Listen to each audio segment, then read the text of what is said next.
Agnès Tshubaka, femme entrepreneur évoluant dans les secteurs d'apiculture depuis plus de décennies. Celle-ci a concentré sa vie professionnelle dans l'élévation des abeilles productrices du miel. Ces travaux s'effectuent périodiquement dans son extension d'une ferme apicole située au village Lukimba, précisément dans les territoires du Bas-Fleuve, dans la province du Congo central. Pour y arriver, sur le lieu où se trouve cette ferme apicole, l'état de la route est impraticable entre la route nationale numéro 1 jusqu'à ces villages Lukimba, où sont placés le riche de Madame Agnès Tshubaka. L'occasion pour elle de plaider au sujet des réhabilitations de cette route provinciale de dessert agricole dans la province du Congo central. On est parti avec vous de Lukimba jusqu'ici. Le grand problème ici, c'est l'état de la route. On a laissé les véhicules, on a pris les motos. Tu es témoin, tu as vu l'état de la route. Et surtout que là, c'est la saison des pluies et c'est là où c'est le vrai cauchemar.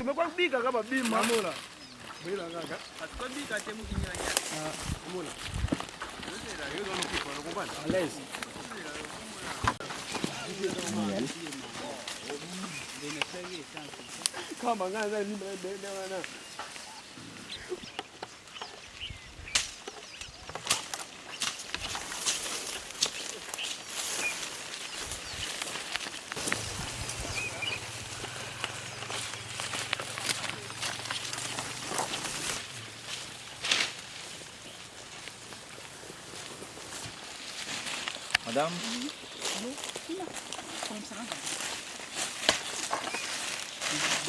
nous sommes au mois de septembre. Généralement, c'est le mois prévu pour la campagne des récoltes du miel. Agnès Tshubaka nous fait savoir que le miel fait partie des aliments les plus utiles que la nature nous offre. Voilà, elle se prépare en tant qu'une femme apicultrice pour une visite de riche à sa ferme apicole de Lukimba. Comme qui dirait, qui veut le miel doit avoir le courage d'affronter les abeilles. Ne vous inquiétez pas, nous allons affronter les abeilles pour vous. Si la récolte, on peut faire la récolte. Mais avant, on va d'abord pomper l'enfumoir pour essayer de distraire un tout petit peu les abeilles.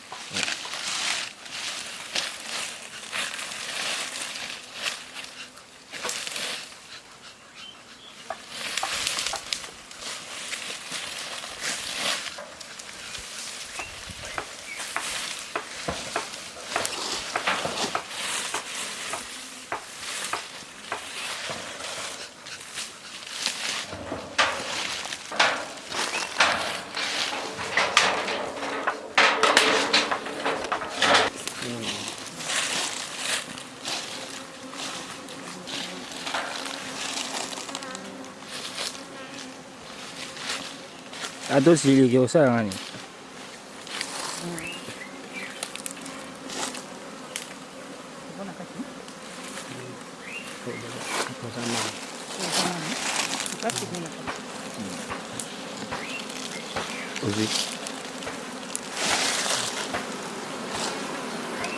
Monsieur le journaliste, vous voyez comment se présente l'intérieur d'une ruche. Là, on a les rayons. Les ananes.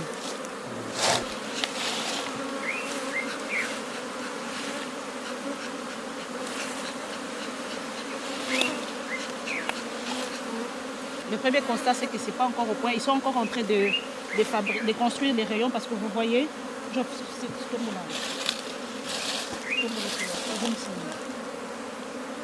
du moins, vous voyez l'intérieur de la rue. J'espère seulement que vous n'avez pas peur.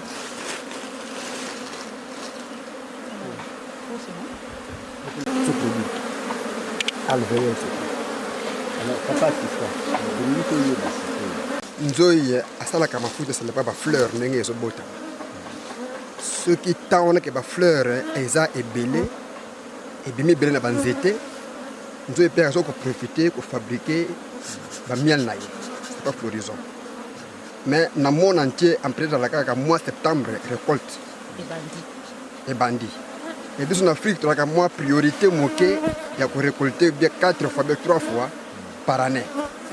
Ça dépend maintenant de la floraison et de la banzete. Donc, ça a duré que nous sommes il faut maintenant autant de mois, autant de jours comme ça, babota. Babota à l'aide, en fonction, il y a la floraison. La grande récolte, c'est à partir du mois d'août, septembre, jusque vers décembre. Quand ils parlent de 2 ou 3 fois, là on les appelle des petites récoltes. Non, mais la grande récolte, c'est à partir du mois d'août, là où vous pouvez espérer récolter autant de quantités. Mais au mois de mars, peut-être mars, avril, mais vous avez juste des petites récoltes et ça ne traîne pas. Parce que, comme il a dit, c'est un problème de floraison. Quand il y a floraison, il y a beaucoup de fleurs, comme nous ici. Tu verras dans les alentours de ce village. Dans ce village, la particularité, c'est l'acacia. Une abeille peut parcourir des kilomètres. Elle va butiner quelque part sur un autre acacia et puis elle revient. Mais dans ce village, en tout cas, la majorité d'arbres qu'il y a, ce sont les acacias. Et on en trouve toutes sortes, parce qu'il y a toutes sortes d'acacias. C'est ça la particularité de ce village. On a vérifié cette ruche. Là, on la laisse d'abord, ce n'est pas encore au point. Les alvéoles ne sont pas, le miel n'est pas encore operculé, c'est le terme comme on le dit. On va aller voir une autre ruche.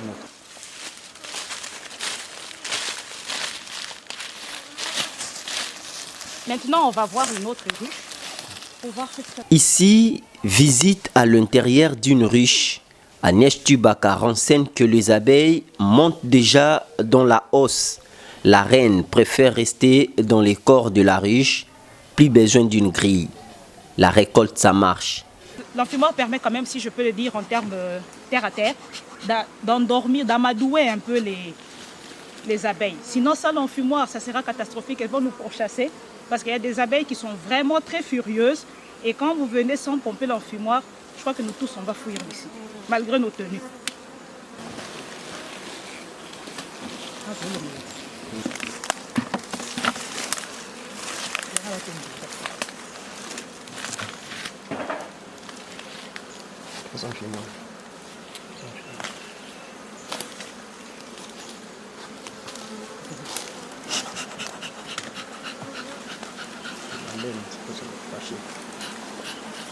Vous voyez comment elles sont, non? Alors imagine maintenant qu'on ne pompe pas l'enfumoir, qu'on n'utilise pas l'enfumoir, qu'on ne met pas de la fumée. On va fuir. Ici, on va faire quand même la récolte.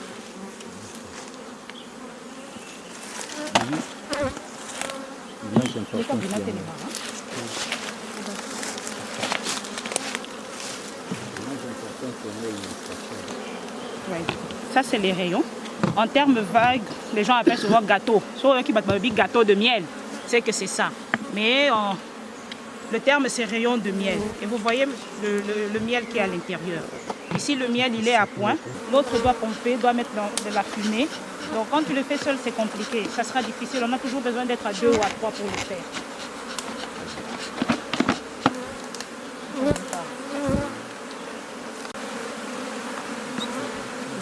C'est bon.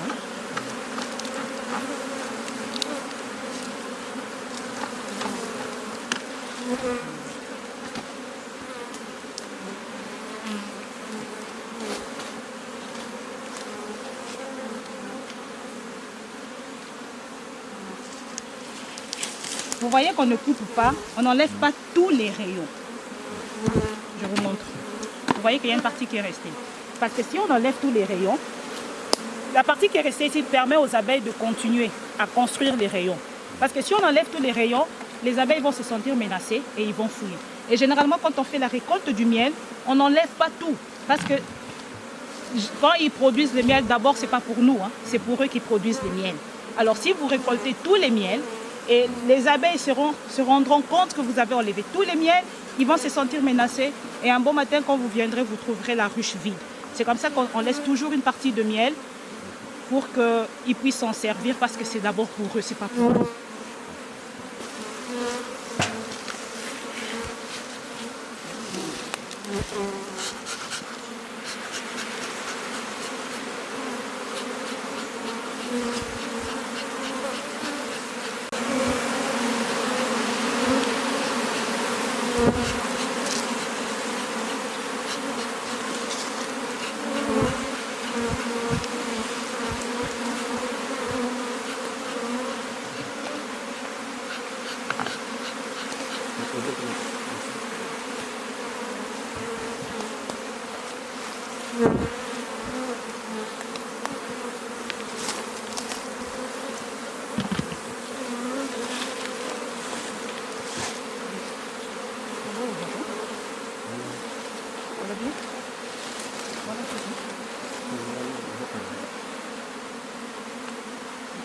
ekangami. Basali double zela.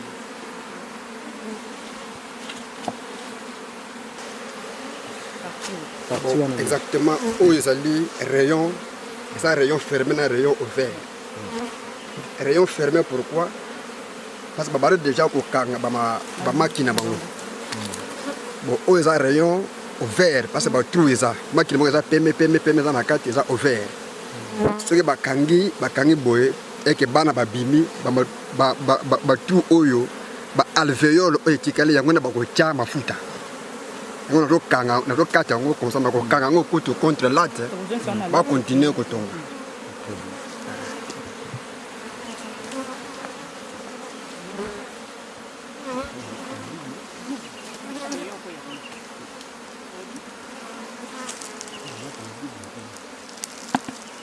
La période de récolte, on est beaucoup plus attentif pour venir voir.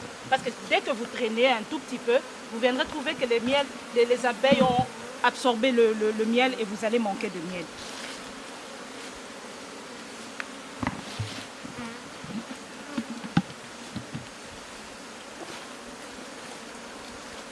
Pendant combien de temps maintenant faut récolter? Pardon?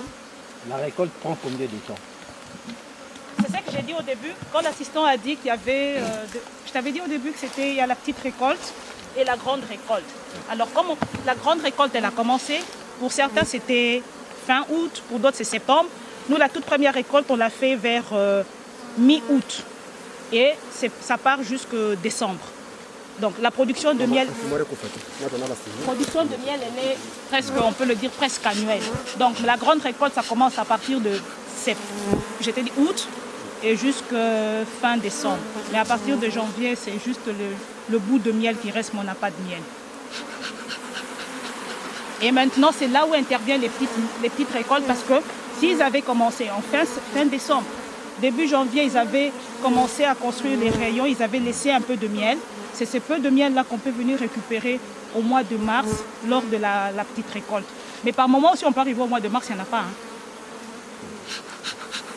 Et surtout que le grand problème qu'on a, avec tout ce qu'il y a comme réchauffement climatique, on a peut-être un problème de floraison, mais le grand problème qu'on a ici, surtout au Congo, les feux de brousse. Les villageois, ils ont tout le temps tendance à brûler les forêts. Et quand ils brûlent les forêts, les abeilles sont en divagation, les abeilles fuient. Comme vous pouvez constater dans ces riches, les abeilles sont tellement dociles.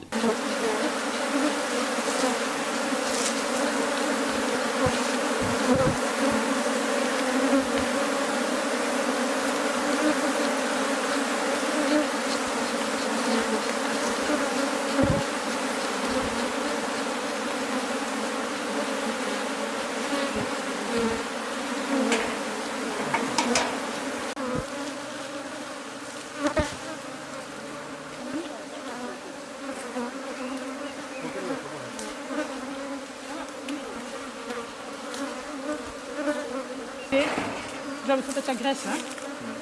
On sera obligé de mettre la graisse pour que les fourmis n'entrent pas. La branche était tombée.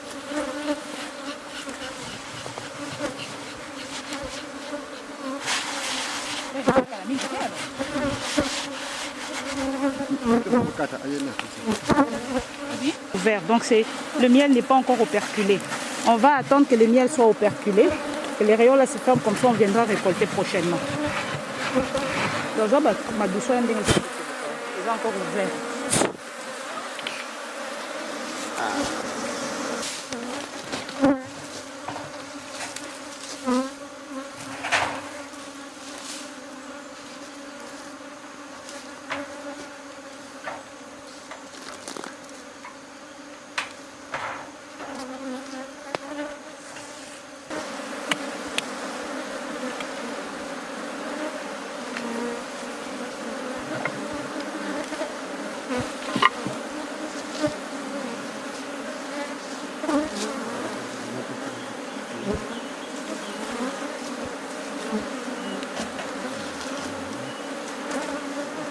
Donc, bana awati awazalaka 4 quarts.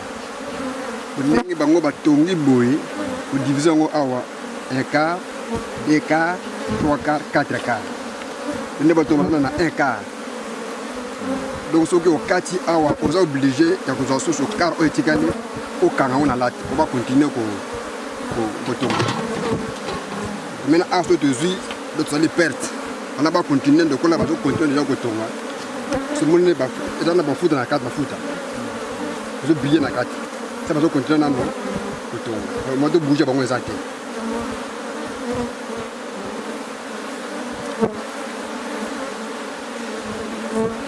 Importance ya balate mpona kopermettre banzoyi batonga batia barayon na bango na se ya balate oyo. Eloko moko ebengaka bango baya ebengo sire yango oyo. Sire ezali produit moko oyo eutaka na badeshe ya barayon oyo tofiltraka oyo tosalaka extraction. Après tokotokisa yango esali sire oyo totiaka yango nde ebengaka bango baya kokota na kati ya ruche oyo osali. Donc late ezo ko permettre bango batonga na se ya balate oyo batonga. Osoko otie kaka kese ya pamba baoya te omoni te ndako oyo eza te dangereux baoya te. Donc si wana eza na solo na bango alors soyez botie sire bango mo bayoka yoka solo na bango te mais bango mo bayoka solo c'est ce qui va les attirer pour bakoka koya parce que quand ndenge Jean balobi ceux qui sire botie sire te baoya te ata otie bakesa otandi bango bakoya te. Sérieux na kati ya colonie oyo eza colonie oyo colonie na bango bazalaka 3 sortes ya banzoi. 1 reine yene azobota bamaki nyonso oyo esali banzoi reine. À part reine moto so abotaka kuna dati. Pourquoi?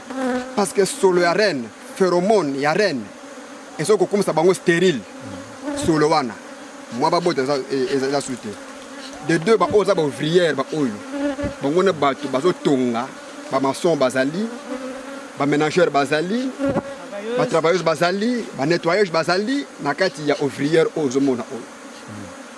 Bon ba faux bourdon baza ba mebali faux bourdon ye aswaka te mais ne azaka gourmand aliaka mingi azaka gourmand mais azaka paresseuse abeille azaka donc ye atravaka na yete ye uniquement kaka mpona kosakouche na reine esili mais aliaka ebele ya kolenga ba oyo nyonso baza awa.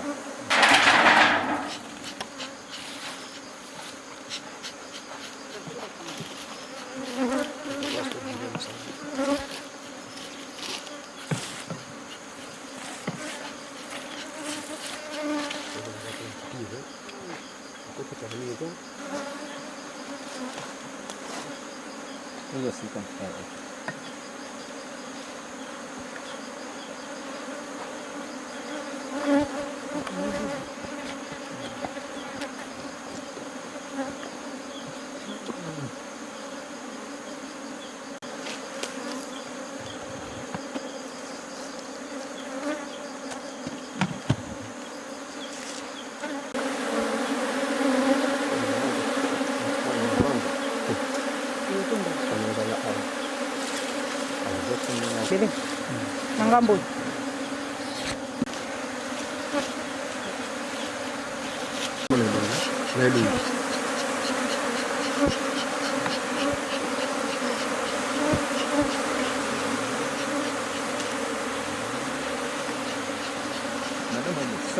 Comment on appelle? Na kati wana eza mafuta. Deuxième rayon, troisième rayon. Maintenant, tant que vous ça, on comme couche maintenant. Comme couche.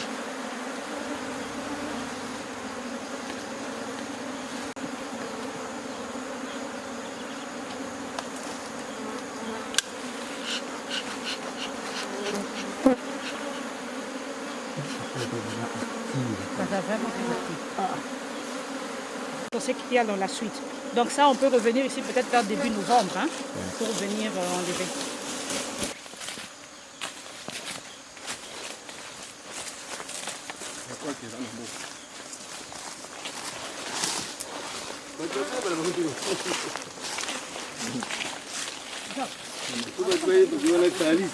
C'est un travail qui n'est pas facile. On a tendance à critiquer, mais tu as vu comment c'est pénible. Par moment, même quand là aujourd'hui les abeilles sont tellement actives et on peut même se faire piquer aussi. Alors, l'impression c'est qu'on est dans le bon. On a récolté une partie et ça promet. On reviendra, comme nous sommes déjà presque fin septembre, on reviendra dans un mois.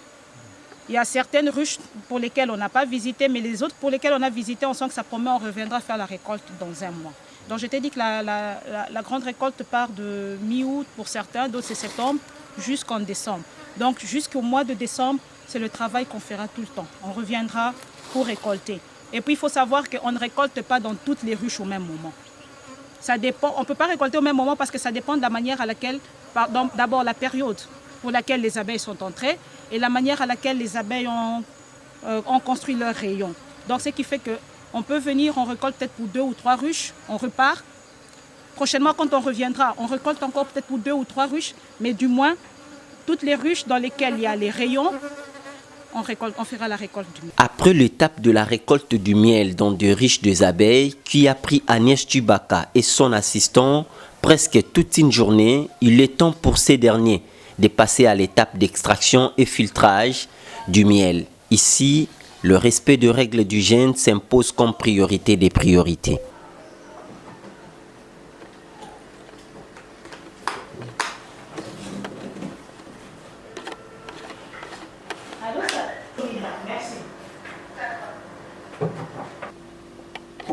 Pour que bazar en vie, parce que tamboula, pour pas déranger bisoté, il faut tout tiens bon en katamai.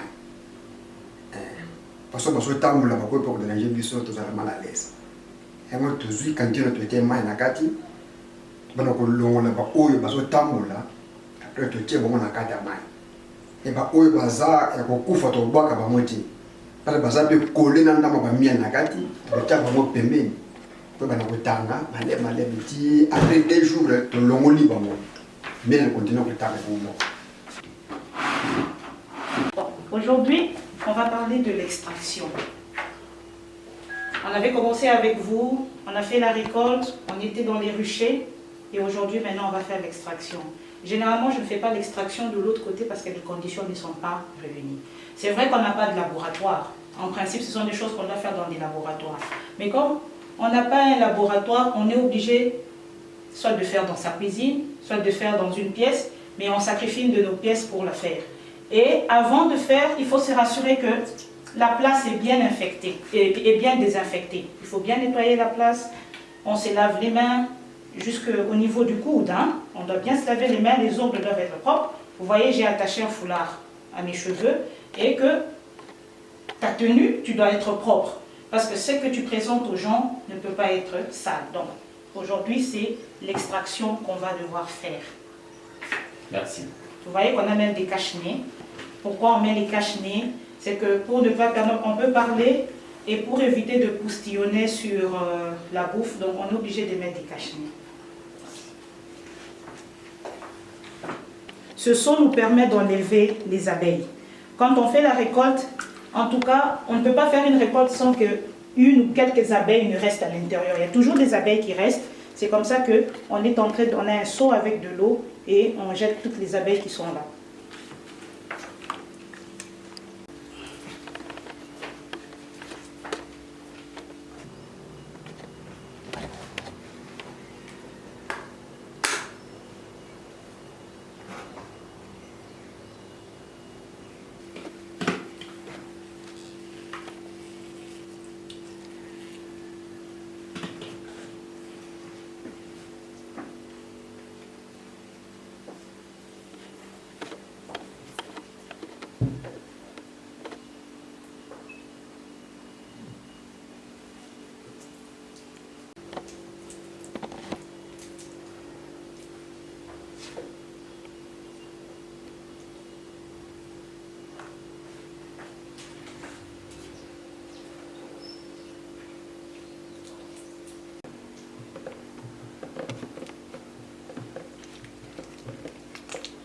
Vivants, ils sont morts, vous voyez qu'on les met à côté, parce que pourquoi? Parce que bazan a miel moko likolo na bango. Alors, totiki bango le temps miel wana ikita, et puis après tu relongo la bango.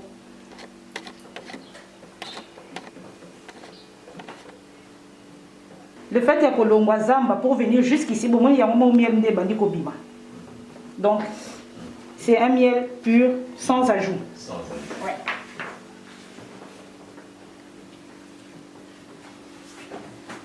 Parce qu'aujourd'hui, c'est vrai, c'est un phénomène qui fait peur. On ajoute beaucoup de sucre, on ajoute ceci. Alors, quand tu vends le miel, on est buté à beaucoup de questions, mais est-ce que c'est vraiment miel pur? Parce que le lot, ça sucre et c'est un grand problème. Donc, vous avez vu comment on a fait avec vous et on n'a rien ajouté.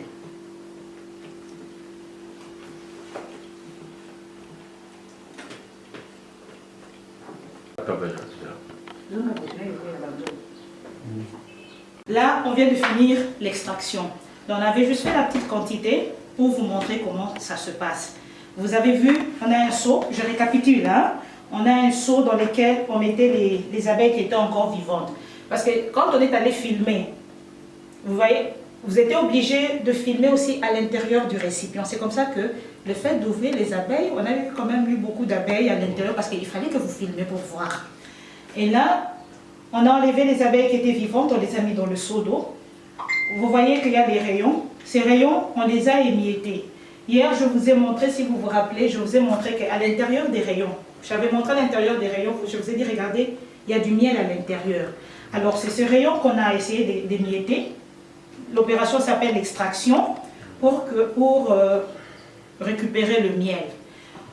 Il y a des abeilles qui sont tout autour, des abeilles qui sont mortes. On les a laissées là, on va les enlever peut-être en fin de journée. Pourquoi on les a laissées? Parce que sur ces abeilles, elles étaient à l'intérieur, il y a du miel. Alors si on les jette directement, on va perdre du miel. Vous voyez comment, je ne sais pas, le caméraman peut bien filmer. Il filme, il voit comment les abeilles là mortes, on les a mis tout autour. Parce que sur ces abeilles, il y a encore du miel. Alors, à la fin de la journée, ils auront peut-être dégagé tout ce miel-là qui est sur leur corps. Et on va enlever les abeilles mortes qu'on va jeter. Et on va juste laisser les rayons. Les rayons, on les laisse, ça dépend. Jusqu'à ce qu'on se rendra compte que ça a bien séché. Il n'y a plus de miel à l'intérieur. C'est en ces moments qu'on va enlever. T'es bien qui finit bien, le miel d'acacia produit par Madame Agnès Tshibaka est prêt à consommer. Le problème qu'on a ici, au Congo, c'est un problème d'emballage. Cet emballage, c'est un emballage importé. Je suis obligée de l'importer ailleurs et venir avec. Nous tous, nous savons que quand on importe, il y a le fret, il y a le douane, ça coûte. Ce qui nous tue dans ce pays, c'est l'emballage. Si on a des emballages appropriés, on ne va pas parcourir des kilomètres pour aller acheter des emballages ailleurs. Je suis dans une association, dans une plateforme des femmes transformatrices. Dans cette plateforme, c'est là où tu te rends compte que tu te dis au Congo, on a des talents. Il y a des mamans qui font du jus, il y a des mamans qui font du vin, qui font des parfums, qui font... Mais à un moment donné, au finish, nous tous nous sommes butés au problème d'emballage. Il y a une dame qui est dans le réseau dans lequel je suis. Elle avait une commande de 1000 bouteilles de vin qui devait aller en Suisse. Et elle s'est retrouvée butée face à un problème d'emballage. Elle a mis dans les bouteilles en plastique et on lui a dit que, quand on est venu pour inspecter, pour voir, on a dit qu'on ne pouvait pas présenter le vin dans des bouteilles en plastique. Elle ne savait pas quoi faire, elle était obligée, elle avait tout perdu, elle était obligée de vendre ça ici à vil prix. Donc si on a quand même, si on peut penser à nous, c'est ce qu'on veut. Il y a tellement du talent au Congo, on peut faire des merveilles au Congo. Mais nos autorités, j'espère, espérons peut-être avec ce nouveau régime, qu'ils auront quand même un grand cœur pour penser à ça. Parce que ça fait partie, hier j'ai dit, ça fait partie de la richesse du Congo. On n'est pas seulement dans les minéraux. C'est vrai, le Congo il est reconnu à travers les minéraux, on a presque tout. Mais je crois qu'il faut aussi montrer une autre face du Congo. Pas que le minerai, mais dans les produits agroalimentaires, parce qu'on est capable de faire mieux. Mais si on est buté un problème d'emballage, je ne sais pas comment on va faire. Je ne sais pas comment on va faire. C'est ce qui nous tue au Congo. Tu vois, ça c'est un bel emballage, mais il n'est pas d'ici, il est importé. Et si je prends le prix de la douane, je prends le prix du fret, je ne vais pas te vendre le miel à 1000 francs. Parce que si je le fais, je dois me retrouver. Et quand je le fais, c'est pour élever mes enfants. Mais imagine que ça me coûte cher. Je veux vendre ça à combien? Nous voulons que nos autorités encouragent les Made in Congo. On est fatigué de manger des produits qui nous viennent d'ailleurs. On est fatigué de manger. On veut vraiment manger le produit de notre terroir. On veut manger congolais, on veut manger local. C'est ce que nous voulons.